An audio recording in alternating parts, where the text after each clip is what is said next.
আচ্ছা, তারপরে আমাদের কথা হলো, আমরা যদি আমাদের যে ভিকটিম শিক্ষক সে যদি অপরাধী হয়ে থাকে তার শাস্তি আমরা অবশ্যই চাই, কিন্তু সে যদি অপরাধী না হয়ে থাকে নির্দোষ একটা ব্যক্তিকে কোনোভাবে আমরা তাকে মানহানি দিতে পারি না। এটা আমাদের ধর্মীয় ভাবেও নাই, আইনি ভাবেও নাই। আমরা আইনের প্রতি আপনাদেরকে বলতে চাই, আপনারা যেভাবে পারেন তদন্ত করেন, আমাদের স্কুল প্রতিষ্ঠান তদন্ত করেন। ওইখানে শুধু একটা বাচ্চা পড়ে নাই, সেইখানে না হলে 50 জন বাচ্চা পড়ে কার্য বিভাগ ওই রুমে।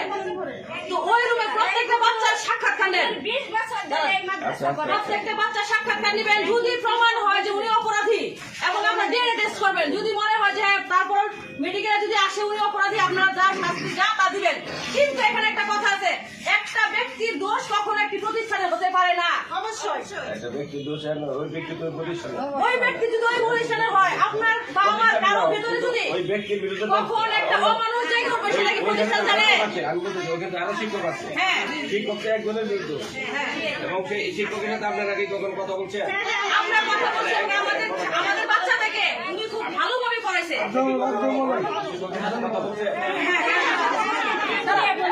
কোনো মানুষ ভুলের উঠছে না, যদি তার ভুল হয় তার ভুলের প্রার্থনা সে করবে। কিন্তু আমাদের যে তাহলে আপনারা কালকে যে শত শত জনতা যখন কি হইলো তখন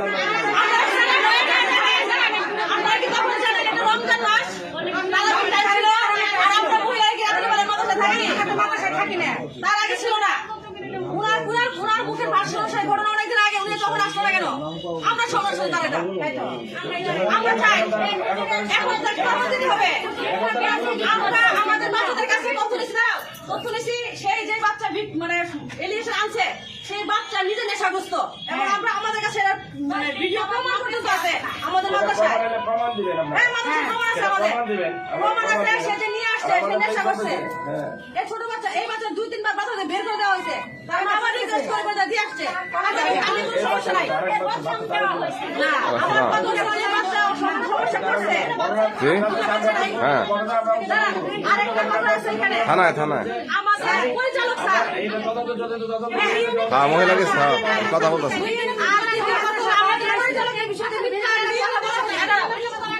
আমাদের পরিচালকের উপরে যে মিথ্যা একটা তথ্য দেওয়া হয়েছে যে আমরা পরিচালকের কাছে আগে বিচার দিছিলাম না, আমাদের পরিচালকের সাথে কেউ কথা বলে নাই।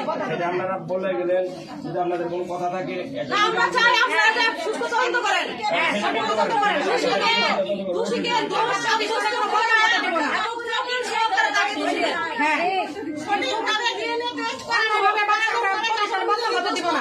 আর একই রূপে প্রতিজন 50 জন বাচ্চা হয়, এখানে কি করে একজনের সমস্যা হয়?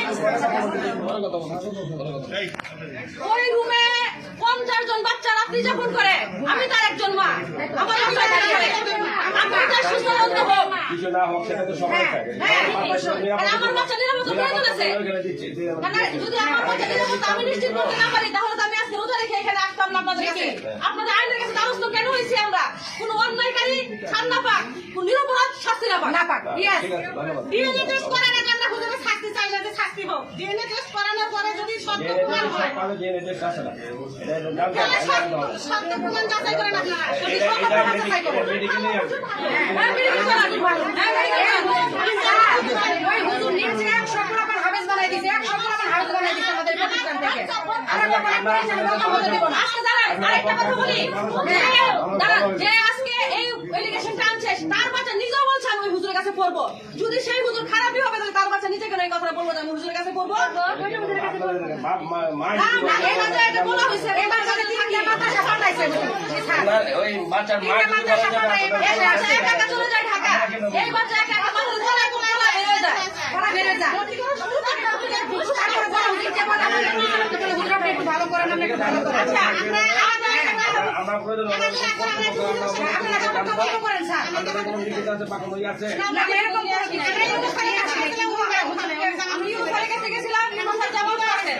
এখন আমরা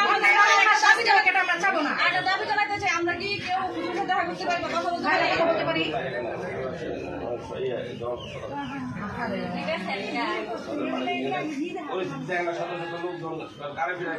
আমরা তো নজর দিলাম না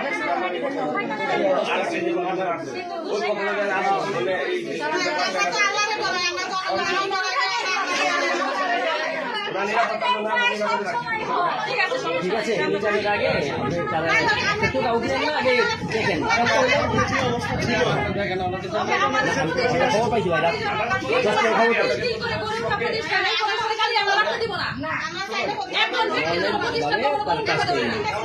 ন্যায় হইলে কাজ করবেন এরকম স্বাভাবিক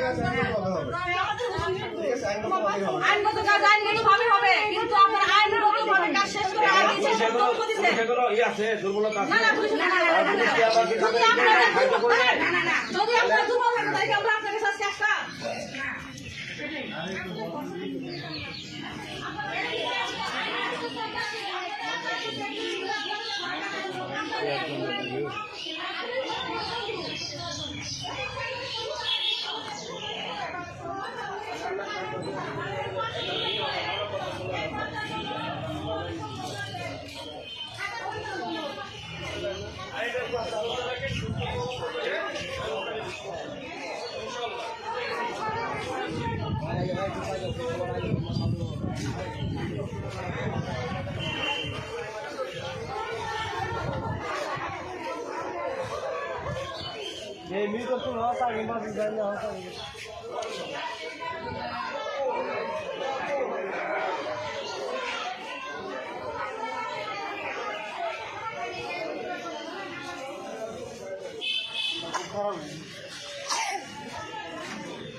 লাভ নাই দাম নাই জোগান দাম নাই ওই দিন বেলা করতে ডাইরেক্ট গণনা না দিরা গণনা